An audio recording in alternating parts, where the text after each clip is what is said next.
Halo, perkenalkan nama saya Adistra Mentes Temorang, kelas BCSR. Nah, pada video ini dan video selanjutnya atau video berikutnya, saya akan menjelaskan kembali tentang materi-materi yang telah dipresentasikan oleh teman sekelas saya. Yang pertama, dari pertemuan 9 sampai pertemuan 15. Nah, yang pertama dari kelompok 6 di pertemuan ke-9 itu ada memahami komponen komputasi. Nah, pada video ini kita akan mempelajari atau menjelajahi bagian-bagian penting yang membentuk komputer dan perangkat seluler kita. Dari otak yang memproses informasi hingga jalur yang membawa data. Setiap komponen memainkan peran vital dalam cara kerja teknologi modern. Nah, yang pertama itu ada fondasi setiap komputer, yaitu pengertian komponen komputer. Nah, komputer dan perangkat mobile tersusun dari berbagai komponen yang bekerja sama secara harmonis. Bersama-sama mereka memungkinkan kita melakukan tugas mulai dari input data, pemrosesan, output, penyimpanan, hingga komunikasi. Semua komponen ini penting dilindungi di dalam casing yang kokoh, menjaga perangkat elektronik dari kerusakan fisik dan gangguan lingkungan eksternal, ibarat rumah bagi semua bagian vital tersebut. Nah, selanjutnya ada motherboard, yaitu pusat komunikasi komputer. Apa itu motherboard? Motherboard adalah tulang punggung sistem komputasi Anda. Nah, di sini kan ada yang kepotong ya tulisannya, jadi saya tidak tahu apa isinya. Nah, tapi sini ada 3. Pertama, papan sirkuit utama motherboard. Papan sirkuit utama motherboard adalah fondasi fisik tempat semua komponen komputer dipasang dan saling berkomunikasi. Terus ini jutaan transistor, dalamnya terdapat chip yang tersusun dari jutaan transistor, saklar elektronik yang mengatur aliran listrik dan logika. Terus yang terakhir, yang ketiga, ada pusat interkoneksi motherboard. Pusat interkoneksi motherboard adalah pusat komunikasi antara prosesor, memori, penyimpanan, adaptor, dan berbagai port. Nah, selanjutnya ada prosesor atau CPU, yaitu otak komputasi. Prosesor atau Central Processing Unit atau CPU adalah otak komputer yang bertanggung jawab menjalankan instruksi dari sistem operasi dan aplikasi. Tanpa CPU, komputer hanyalah kumpulan komponen pasif. Nah, di sini ada 2 komponen utama CPU. Yang pertama, control unit atau CU, yaitu mengarahkan semua operasi dalam komputer. Terus yang kedua ada arithmetic logic unit atau ALU, yaitu melakukan perhitungan aritmatika dan operasi logika. Nah, selanjutnya ada siklus mesin dan sistem pendinginan atau menjaga kinerja optimal. CU memproses instruksi melalui 4 tahap berulang yang dikenal sebagai siklus mesin atau machine jet. Nggak bisa bahasa Inggris. Lihatlah, proses ini sangat intensif dan menghasilkan panas. Nah, yang pertama ada fetch, yaitu mengambil instruksi dari memori. Ini dia gambarnya tuh, kayak itulah fetch. Terus yang kedua ada decode, menerjemahkan instruksi agar dapat dijalankan, kayak gitu ya pada gambar itu.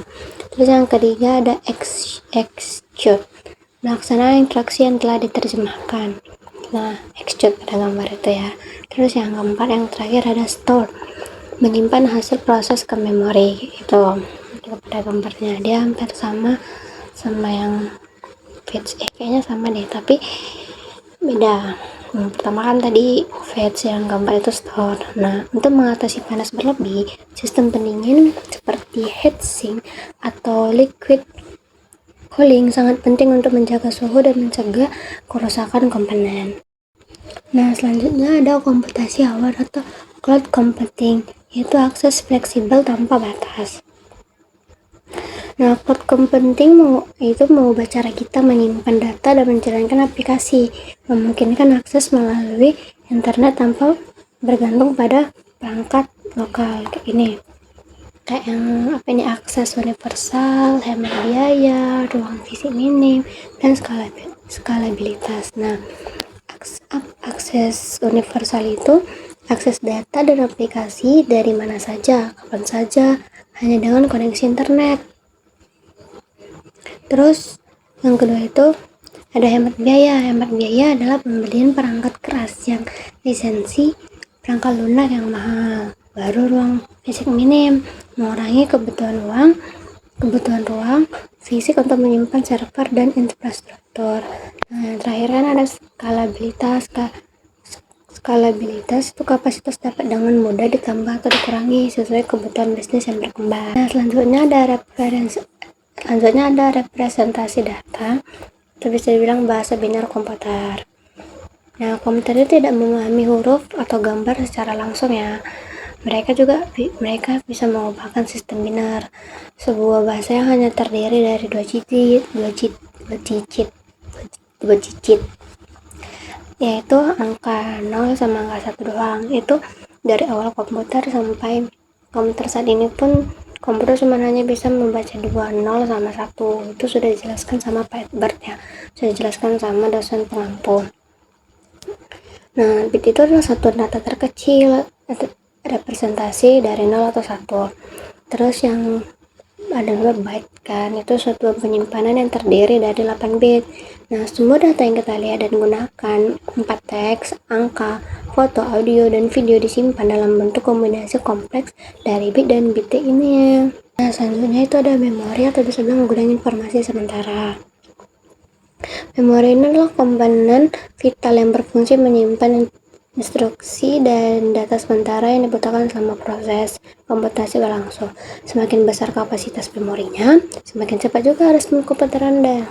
Kayak ini nih, ini ada berapa ini, ada 5 RAM, cheats, ROM, flash memory, sama CMOS. Nah, inilah ya, bisalah kalian baca sendiri saja.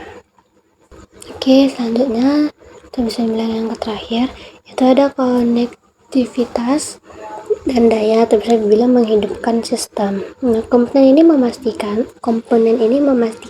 sebuah bagian komputer dapat terhubung dan menerima daya yang cukup untuk beroperasi. Nah, di sini ada 3, adapter charge, bus, dan power supply. Nah, di sini lah kalian bisa baca ini ya, adapter charge-nya apa. Itu menemukan fungsi tambahan seperti video card untuk grafik ya, grafik superior, atau sound card untuk audio berkualitas tinggi. Nah, bus juga bisa kalian baca, dan juga power supply. Oke, jadi kesimpulan yang saya dapat pada materi kali ini itu sinergi dalam komputasinya. Nah, kesimpulannya adalah komputer adalah keajaiban teknologi yang bekerja karena sinergi antara setiap komponennya, dari unit pemrosesan hingga sistem pendingin. Setiap bagian memainkan peran krusial. Itu kayak tadi, CPU memproses data, menjalankan instruksi dengan cepat, terus memori menyimpan informasi sementara yang vital, cloud computing itu memberikan fleksibilitas dan aksesibilitas global. Terus adapter dan bus juga memastikan sebuah perangkat saling terhubung. Terus power supply menjaga seluruh sistem tetap menyala dan stabil. Dan juga memahami komponen-komponen ini yang tadi saya bilang itu, CPU, memori, cloud computing, adapter dan bus, dan juga power supply. Itu memahami komponen-komponen ini adalah langkah pertama untuk menghargai kompleksitas dan kekuatan di balik dunia digital kita. Oke, sekian.